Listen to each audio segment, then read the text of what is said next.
Majirani, this is Black Gang Dress. Last week hawa warembo wamestand out kwa kuvaa magauni yenye rangi nyeusi from Irene Uwoya, Nandy, Zaiylissa na Lulu Diva. Twende kazi, maana kila mmoja kaja na sumu yake. Tukianza na Irene Uwoya, Irene her black dress na kipochi ambacho kiko kama ua, clear miwani na heels. Interesting about her look is mkato wa gauni lake kwenye mikono, off shoulder na mkono mwingine una mkanda mmoja. Then we have Nandy. Sasa hii ni soft glam. Kapea her dress na heels nyeupe, safi kama moyo wa bibi harusi.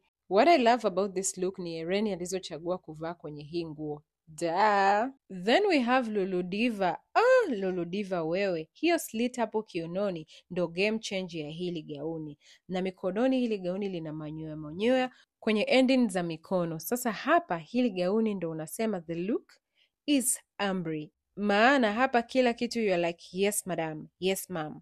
Though I don't feel kama Lulu alihitaji kuvaa waist chain kwenye hili gauni, maana gauni lake lina details tayari hapo kiunoni, kwa hiyo it's better angeliacha clean. Kwa urefu gauni lake linaonekana hivyo, kavaa na viatu vya silver pamoja na pochi yake ambayo iko kama camera.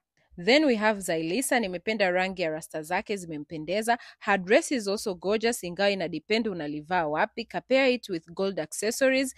The gold accessories zimefanya kazi nzuri kuhighlight gauni, ingawa kwa mkato wa hili gauni less is more. Between the bangles, the clutch, the shoes na hereni za dhahabu, she did not need kelele za bangili mkononi. I mean, gauni lake ni lizuri and she looks very fine if we ignore the bangles mkononi. Haya majirani, tukutane kwenye comment section. Wewe unavaa mtoko wa nani? Upo kwa Uwoya with the glam, Nandy with elegance ya kimya kimya, Zaiylissa ndani ya black dress with gold accessories, au upo kwa Lulu Diva wa moto swimming in style? Bye!